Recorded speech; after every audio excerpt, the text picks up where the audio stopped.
This channel does not promote any violent, harmful, or illegal activities. All content provided by this channel is meant for an educational purpose only.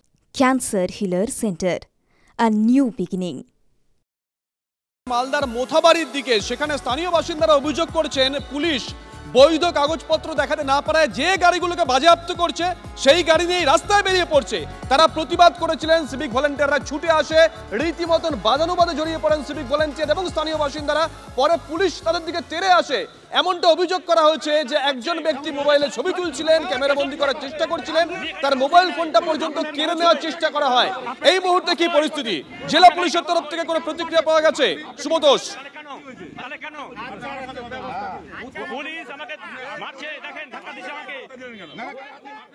আমরা ঘটনার মুহূর্তের ছবি দেখাচ্ছি, স্থানীয় বাসিন্দারা কি বলছেন শুনুন।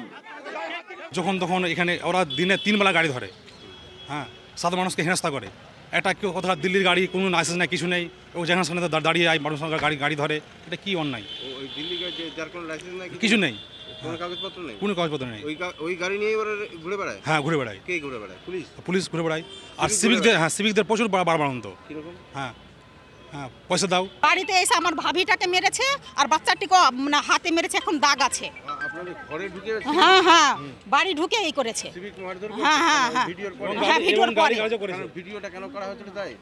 হ্যাঁ, এটা বলছে। কি বলছে? বলছে ভিডিও কেন করা হলো। হ্যাঁ,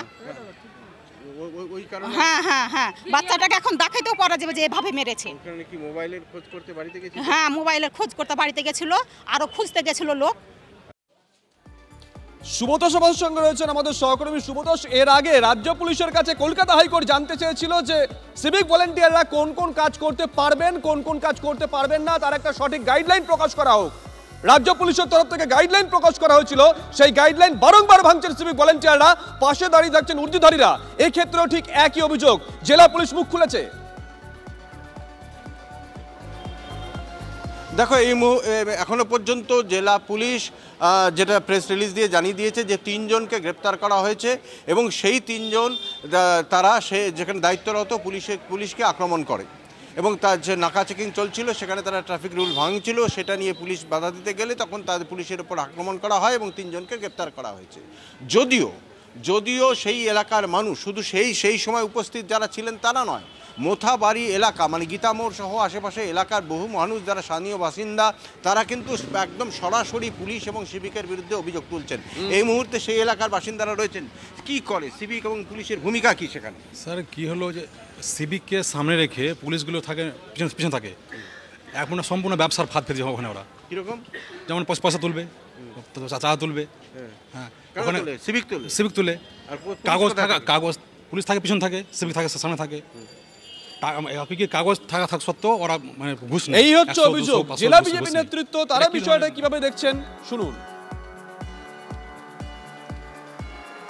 যে পুলিশ যেগুলো গাড়ি সিজ করা গাড়ি বিভিন্ন কেসের, সেই গাড়ি নিয়ে তারা অন্য গাড়ি ধরতে যাচ্ছে যাদের কাগজ নেই, সেই নিয়ে মানুষের সঙ্গে হাতাহাতি হয়েছে। মানুষ যখন প্রশ্ন করেছে তখন মোবাইল কেড়ে নেওয়া হচ্ছে। এই ঘটনা ঘটেছে। অন্তত পক্ষে পুলিশের তো নিয়মটা মানা উচিত, কারণ তারাই আইনের রক্ষক। তারাই যদি আইন না মানেন তো সাধারণ পাবলিককে বলে কি লাভ? পানিহাটি পুরসভার চেয়ারম্যানকে পদত্যাগের নির্দেশ পুরমন্ত্রী। আজই মলয় রায়কে পদত্যাগের নির্দেশ ফিরহাদ হাকিমের। খবর সূত্রে অমরাবতী মাঠ দখল করে প্রমোটিং এর অভিযোগ, ক্ষুব্ধ মুখ্যমন্ত্রী। মমতা বন্দ্যোপাধ্যায়ের নির্দেশেই হস্তক্ষেপ পুরমন্ত্রীর। খবর সূত্রে আর এই নিয়ে পুরমন্ত্রী তিনি কি জানিয়েছেন শোনাব আপনাদের। মুখ্যমন্ত্রীর সোজা হিসেব কোনো অন্যায়কে প্রশ্রয় দেবেন না। ক্যাবিনেটেও বারবার বলেছেন, উনি অন্য সময় বারবার আমাদের দলীয় সভায় বলেছেন, কোনো অন্যায়কে প্রশ্রয় আমাদের মুখ্যমন্ত্রী মমতা বন্দ্যোপাধ্যায় দেন না। দলের মধ্যে যারা বিশেষ করে মিউনিসিপ্যালিটি চালাচ্ছেন, পঞ্চায়েত চালাচ্ছেন, তাদের এই বার্তাটা পরিষ্কার হওয়া উচিত। মানুষ কি চাইছে, কোনটা ঠিক কোনটা অন্যায়, এটার নির্বাচনের জ্ঞান প্রত্যেকটা জনপ্রতিনিধির হওয়া উচিত।